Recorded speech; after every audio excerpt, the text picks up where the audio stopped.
Somewhere under a mountain in Pennsylvania, not far from a presidential retreat some Americans have heard of, there is a facility built for only one purpose: keep the United States government running if our capital, Washington, was gone.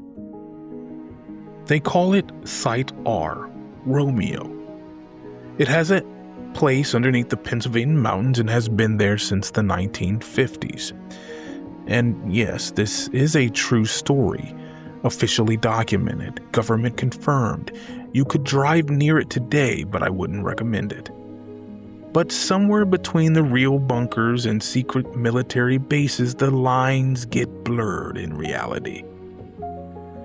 Today, we go underground and attempt to find where the truth lives and conspiracy begins.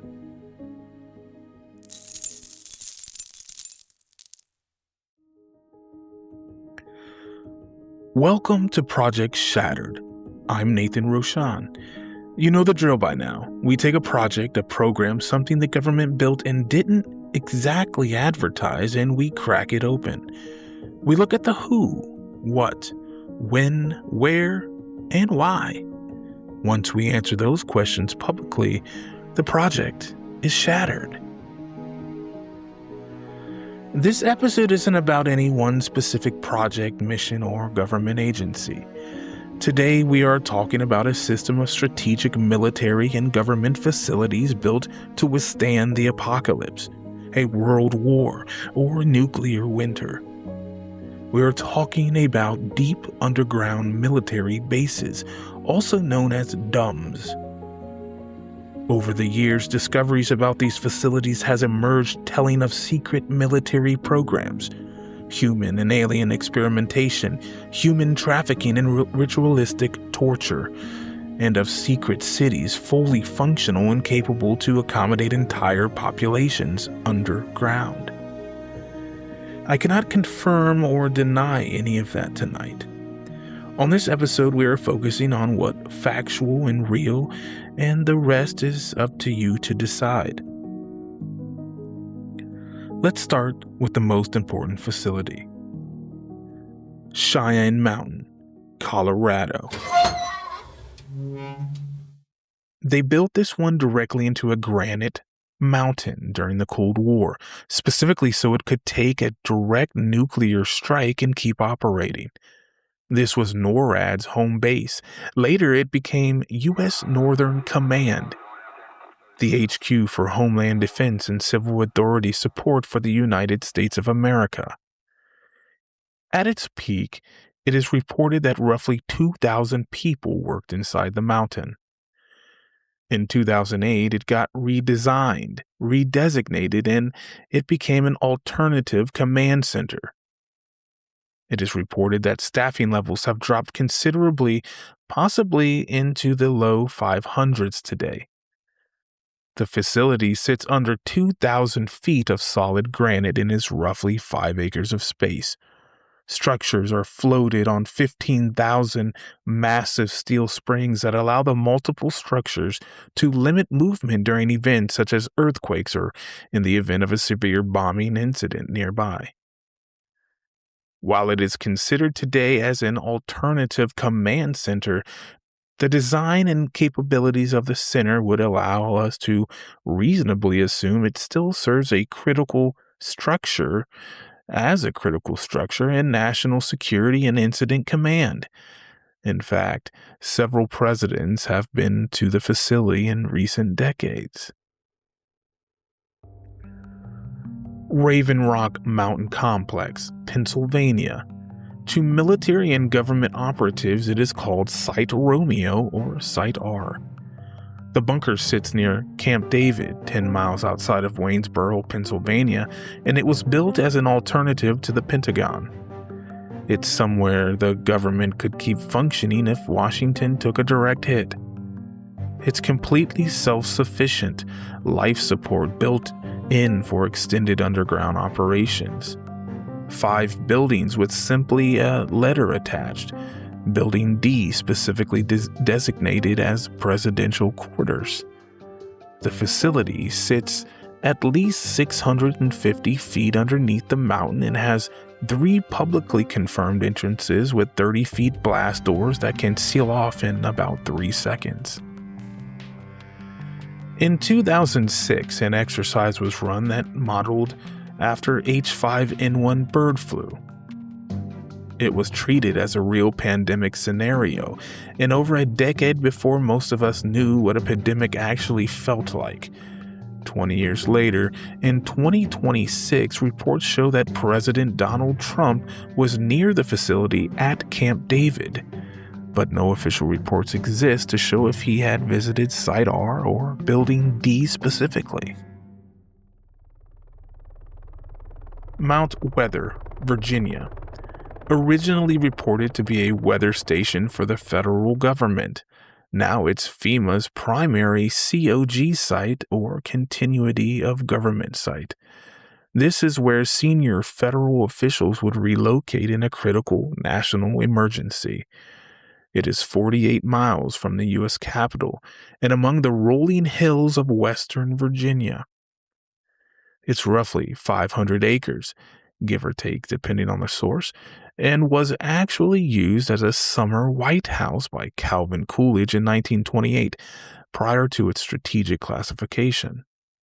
Insiders call this site SF, or Special Facility, and the activity inside remains largely unreported outside of simple categorical FEMA-related jargon. Another notable bunker is the Greenbrier Resort, West Virginia. This facility was built 720 feet underneath a public resort hotel. It was a Cold War relocation site for Congress. It was disguised as an addition to a hotel wing and stayed secret for decades, until the Washington Post exposed it in 1992. Once the secret was out, there was no reason to keep it running, so today it's declassified and they'll even open the doors for you. The final bunker I'm going to expose tonight is the Base Manzano, Kirkland Air Force Base, New Mexico. The construction of this base began under a cover story of the construction of a water main tunnel. Roughly 2,880 feet of space, not much is known about the facility's blueprint other than it was built as a nuclear weapons storage complex and it has chambers cut into mountain ridges to store toxic waste and weapons. A researcher named Richard Sauter pulled a lot of this into public record through FOIA requests, and as of 1992, it has officially been listed as abandoned in place. Yeah. So here's where we are. We're halfway through the episode, and none of this is speculation. These are real facilities, and the U.S. government has spent over 70 years building hardened underground structures for nuclear survivability, for continuity of government, maybe for some other reasons not disclosed. This is documented, confirmed, 70-year practice by our government, and one of these bunkers you can literally walk through with a tour guide. So what are all these sites, bunkers, and secret resorts for?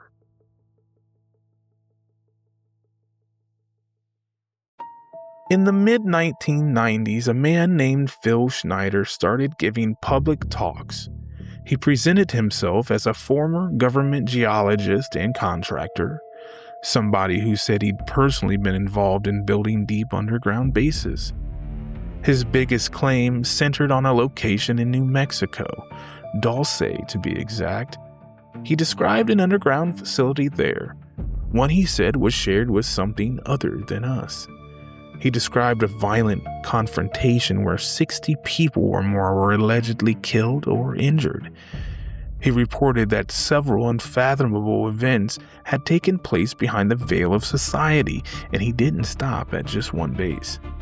He claimed there was a network of them, tunnels connecting facilities across the country for miles and miles underground. He connected extraterrestrial life, secret laboratories and programs, and potentially criminal use of these tunnels by high-level crime syndicates who allegedly trafficked humans and performed other heinous criminal acts within them. Schneider died in 1996. Officials ruled it was suicide. His family and others who'd been following him disputed that ruling and suggested it was foul play. For nearly 20 years, the information provided by Schneider was followed by some conspiratorial minds, but it was largely ignored. Until somewhere around 2019, another figure going by the name Gene Decode began explaining information similar to that of Schneider. Deep underground bases, heinous criminal acts and criminal networking, unrecognizable technology unknown to surface populations, and a potential conspiracy surrounding groups of individuals with ill intent.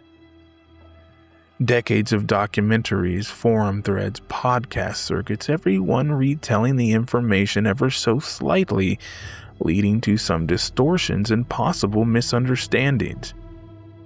This is where we have to use discernment. Coded messages, hidden symbolism, and secrets do exist on all levels of society, but once something begins building into a fable or a story, the truth can be twisted into lies or cover-ups, and that is where the real problem begins. I cannot prove anything Schneider or Gene say with verifiable evidence just yet, but if the President of the United States, the press secretary, or another government official gave a speech one day and told you all of this was real, would you believe it? Could you accept it as the truth?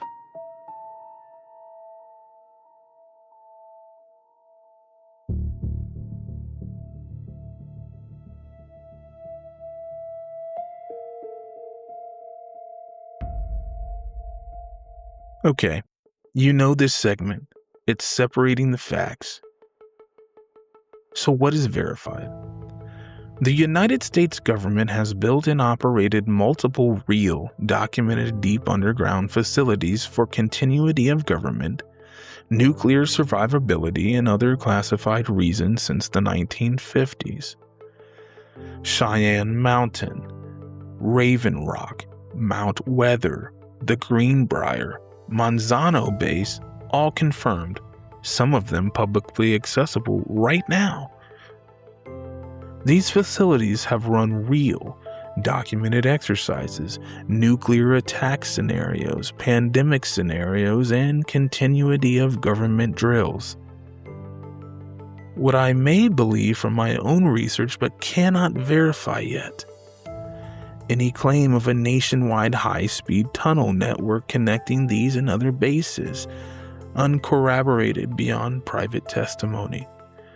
Any claim involving non-human entities at Dulce, New Mexico, or a violent confrontation there rests on uncorroborated accounts.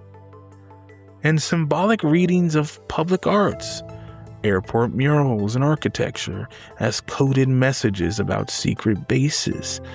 That's simply pattern matching, not evidence, although I am good at that skill too. One more thing. Let me be straight with you. There's a darker layer that's attached to some of this material. Trafficking claims, abuse claims, secret cities, all laid on top of the Dulce mythology. I'm not going to walk through the specifics of those claims on this show, not because I'm too scared to, but because I have already been down those dark rabbit holes and not everyone can handle where it leads. In addition, it isn't necessary for everyone to know how deep a subject goes to be well informed enough, and sometimes hearing things that are potentially traumatizing, whether uncorroborated or verified, can have an opposite effect as to why this show exists. So here's what I want you to sit with.